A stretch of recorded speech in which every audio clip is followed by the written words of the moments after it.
அரசியல் கட்சி, அதுவும் எப்படி ஒரு தந்தை மகனுக்கு இடையில் இருக்கக்கூடிய பிரச்சனை, இதுல ஒரு அரசியல் ரீதியான கருத்து நாங்க எப்படி சொல்ல முடியும்? பாமக நிறுவனர் ராமதாஸ் மற்றும் அவரது மகன் அன்புமணி இடையேயான பிரச்சினைக்கு பாஜக தான் காரணம் என்று கூறப்படும் செய்திக்கு அக்கட்சியின் மாநில தலைவர் நயினார் நாகேந்திரன் மற்றும் எம்எல்ஏ வானதி சீனிவாசன் கருத்து தெரிவித்துள்ளனர்.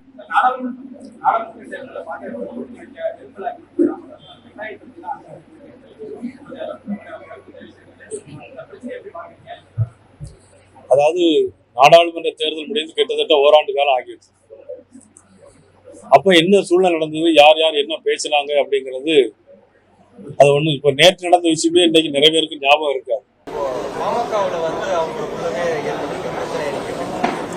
ஒரு அரசியல் கட்சி இதுல நாங்க போய் இப்ப கருத்து சொல்றதுங்கிறது சரியா வராது. ஒரு அரசியல் கட்சி, அதுவும் எப்படி ஒரு தந்தை மகனுக்கு இடையில் இருக்கக்கூடிய பிரச்சனை, இதுல ஒரு அரசியல் ரீதியான கருத்து நாங்க எப்படி சொல்ல முடியும்?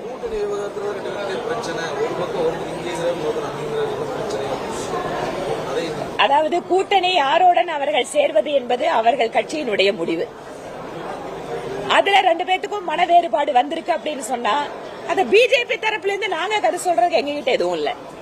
அது அவர்கள் அதை பார்த்து எப்படி வெளியில வராங்க, எப்படி அதை மாத்துறாங்கிறது அவங்க கையில இருக்கு.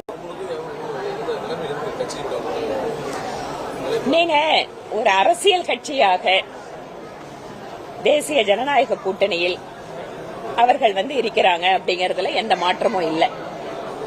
அதை எப்படி அவர்கள் அடுத்த கட்டத்திற்கு எடுத்து செல்கிறார்கள் பிஜேபி கிட்ட இல்ல, அது பாமக கிட்ட இருக்கு. அதனால அந்த தேர்தல் நெருங்குகின்ற பொழுது, கூட்டணி தொடர்பான கூட்டங்கள் நடைபெறுகின்ற பொழுது இதை பத்தி எல்லாம் நாங்க எதுவும் கருத்து சொல்ல முடியும். கட்சி, அதாவது அன்புமணி ராமதாஸ் அல்லது ராமதாஸ், அவங்க 2 பேர்ல யார்கிட்ட கட்சி அப்படிங்கிற? நான் தேர்தல் கமிஷன் இல்லைங்க, இல்ல நான் அந்த கட்சியினுடைய நிர்வாகி இல்ல. நான் இப்படி அதுக்கு பதில் சொல்றது?